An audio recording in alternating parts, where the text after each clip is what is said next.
everyone, we all welcome you in India's best learning platform, Upcoming IAS, and today's topic of discussion is about the G20 presidency. So, Srinagar to host international event for the very first time. So, we will discuss each and every aspect related to it. So, first of all, we will discuss about Srinagar and Jammu and Kashmir, क्योंकि पहली बार यहाँ पे एक ऐसा international summit होने जा रही है after the application of article 370. तो ये जो इवेंट है, ये जो G20 प्रेसिडेंसी है, ये हमारे लिए बहुत ही ज़्यादा इंपॉर्टेंट है क्योंकि ये हमारा उस जम्मू एंड कश्मीर वाले रीजन में जो कि पहले डिस्प्यूटेड एरिया हुआ करता था, उसके अंदर हमारी सुप्रीमेसी दिखाती है और दिखाता है कि अब तक क्या क्या डेवलपमेंट्स हुई है वहाँ पे. सो श्रीनगर के अंदर बहुत ही ज़्यादा ज़ोरों शोरों से तैयारियाँ चल रही है G20 मीटिंग की और उसकी प्रिपरेशंस की. और इसके अंदर 2 इवेंट्स होंगे जो ऑर्गेनाइज कराए जाएंगे इस बार, जो कि इंडिया की G20 प्रेसिडेंसी हमें मिली है. और आपको पता ही होगा कि इसीलिए जो हमारा सर्वे है उसमें भी काफ़ी ज़्यादा इकोनॉमिक सर्वे में भी फोकस किया गया है G20 प्रेसिडेंसी के ऊपर. सो इसके अंदर जो श्रीनगर के अंदर इवेंट्स होने वाले हैं वो 2 इवेंट्स हैं, यूथ 20, Y20 एंड सिविल 20 और C20. सो ये दोनों इवेंट्स जो है ये श्रीनगर में होंगे, जिसके लिए जो यूनिवर्सिटी ऑफ कश्मीर है, दैट इज KU, वो इसके लिए एक मेजर इंस्टीट्यूट होगा जो कि इन सभी इवेंट्स को ऑर्गेनाइज कराएगी. और पिछले 70 सालों में ऐसे पहली बार देखा गया है कि जो जम्मू एंड कश्मीर है वो कोई एक ऐसा इंटरनेशनल इवेंट को होस्ट कर रहा है, वो भी एक G20 जैसा, जिसके अंदर 20 कंट्रीज हैं. एक तो यूरोपियन यूनियन है, उसके अलावा 19 और कंट्रीज है. तो इतने ज़्यादा बड़े प्लेटफॉर्म पे जब हमें प्रेसिडेंसी मिली और हमने उसकी जो इवेंट्स हैं, जो उसकी मीटिंग्स है, वो कहाँ पे रखी है, श्रीनगर में रखी है. सो अपने आप में हमारी बहुत ज़्यादा बड़ी बात है. इंडिया के सॉफ्ट पावर को, इंडिया के ग्रोइंग नेचर को दिखाता है कि among the countries, among the world, India का कितना ज़्यादा ग्रोइंग नेचर है एंड आगे आने वाले टाइम में वो कितना ज़्यादा इंपैक्ट क्रिएट करने वाला है सभी कंट्रीज पे. And according to the United States, हम ऑलरेडी वो डेवलप्ड इकोनॉमी में आ चुके हैं, डेवलप्ड कंट्री बन चुके हैं. और एक्चुअल में अभी हम डेवलपिंग फेज में है, जो कि डेवलप्ड कंट्री भी हम बहुत ज़्यादा जल्दी बन जाएंगे. और बाकी और कंट्रीज पे भी आप इम्पैक्ट देख सकते हो कि इंडिया का कितना ज़्यादा इम्पैक्ट हो रहा है. वो इंडिया पे रिलाय कर रही है काफ़ी सारी चीज़ों पे. और टर्की वाले जो एड हमने ह्यूमैनिटेरियन एड उन्हें प्रोवाइड करी, उसके बाद से भी जो हमारा एक लेवल है वो काफ़ी ज़्यादा और इंक्रीज़ हो गया है. और G20 मीटिंग की अगर हम बात करें कि श्रीनगर में जो ये ऑर्गेनाइज कराई जा रही है, इसके पीछे बहुत ज़्यादा स्ट्रैटेजिक मूव है.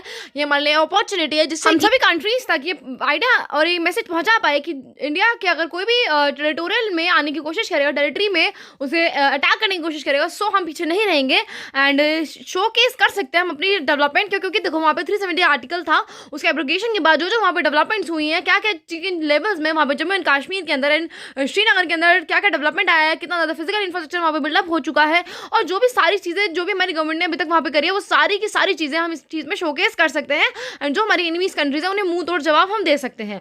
और इसीलिए जो हमारी यूनिवर्सिटी ऑफ कश्मीर है, दैट इज KU, उसने ऑलरेडी जो C20 इवेंट था, मीन्स सिविल 20 वाला जो इवेंट था, उसके बारे में वर्क करना स्टार्ट कर दिया. और उसकी जो थीम रखी है उन्होंने इस बार की, वो है gender equality and disability. Means gender से रिलेटेड अभी तक भी जो इशूज़ हैं वो सॉल्व नहीं हुए हैं. They are very prior to them. और राजस्थान में अगर आप देखें तो अभी भी चाइल्ड मैरिजेस का प्रोविजन है और उसको होने से कोई नहीं रोक सकता है.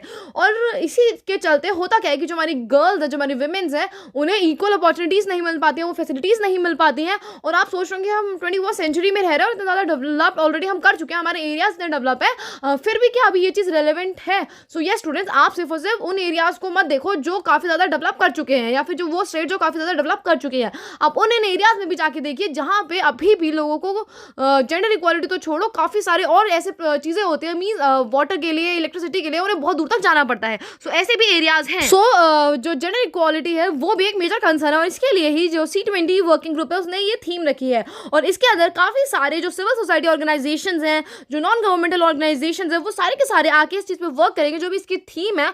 और जो भी और इंपॉर्टेंट स्टेक होल्डर्स हो सकते हैं इस थीम के लिए, वो आएंगे और इस पर डिस्कशन करेंगे. और C20 इवेंट के बाद वहाँ पे यूथ 20 इवेंट कंडक्ट कराया जाएगा यूनिवर्सिटी ऑफ कश्मीर पर ही. और वो उसकी एक मेजर कंसर्निंग ऑर्गेनाइजिंग इवेंट वाली यूनिवर्सिटी है.